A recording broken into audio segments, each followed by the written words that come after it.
Assalamualaikum warahmatullahi wabarakatuh. Kali ini saya akan mempresentasikan jurnal khusus.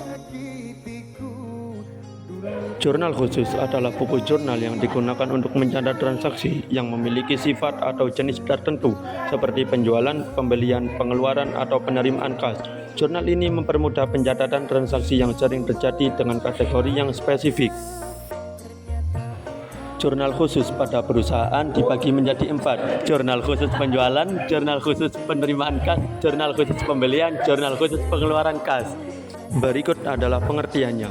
Jurnal khusus penjualan. Jurnal khusus penjualan adalah catatan akuntansi yang digunakan untuk merekam transaksi penjualan secara terperinci dan sistematis. Jurnal ini biasanya digunakan oleh perusahaan yang mencatat semua transaksi penjualan yang terjadi dalam periode tertentu seperti harian, mingguan, atau bulanan. Jurnal khusus penerimaan kas. Jurnal khusus penerimaan kas adalah catatan akuntansi yang digunakan untuk merekam semua transaksi penerimaan kas yang terjadi dalam periode tertentu. Jurnal ini biasanya digunakan oleh perusahaan untuk mencatat penerimaan kas dan berbagai sumber, seperti penjualan tunai, pembayaran piutang, dan lain-lain. Jurnal khusus pembelian adalah catatan akuntansi yang digunakan untuk merekam semua transaksi pembelian yang terjadi dalam periode tertentu. Jurnal ini biasanya digunakan oleh perusahaan untuk mencatat pembelian barang atau jasa secara terperinci dan sistematis. Dan yang terakhir adalah jurnal khusus pengeluaran kas. Jurnal khusus pengeluaran kas adalah catatan akuntansi yang digunakan untuk merekam semua transaksi pengeluaran kas yang terjadi dalam periode tertentu. Jurnal ini biasanya digunakan oleh perusahaan untuk mencatat pengeluaran kas untuk berbagai keperluan, seperti pembelian barang, pembayaran hutang, dan lain-lain. Berikut adalah contoh transaksi yang dilakukan PT Niaga Jaya. Pada tanggal 5 Februari terjadi penjualan kredit ke toko Doremi sebesar 29 juta dan masuk ke kolom debit di bawah akun piutang. Dan pada tanggal 16 Februari terjadi penjualan kredit ke toko siswa sebesar 22 juta masuk ke kolom debit di bawah akun piutang.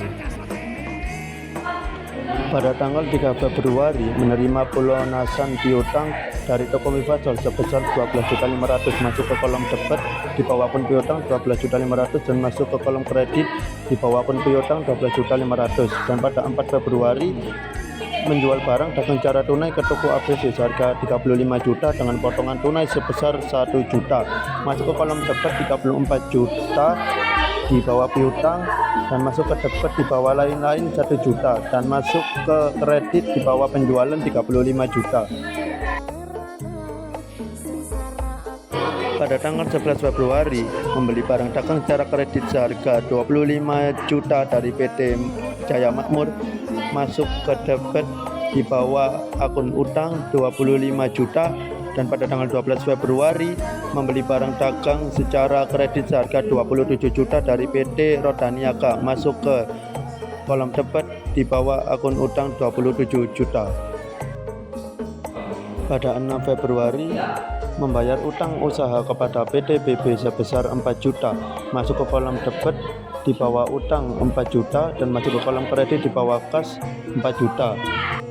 Pada tanggal 7 Februari membeli barang dagang secara tunai seharga 25 juta dengan potongan tunai sebesar 1 juta masuk ke kolom debit di bawah pembelian 25 juta dan masuk ke kolom kredit di bawah potongan pembelian 1 juta dan di bawah kas 24 juta.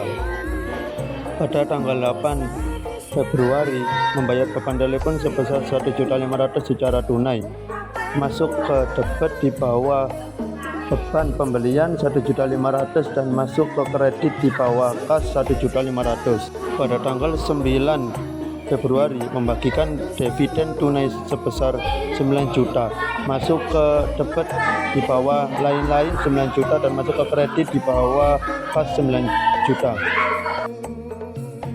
Pada tanggal 18 Februari membeli peralatan kantor secara kredit dari toko ATK seharga 19 juta.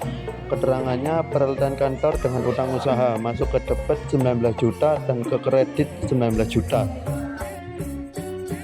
Berikut adalah pemilik toko Niaga. Sekian, syukran jazilan. Wassalamualaikum warahmatullahi wabarakatuh.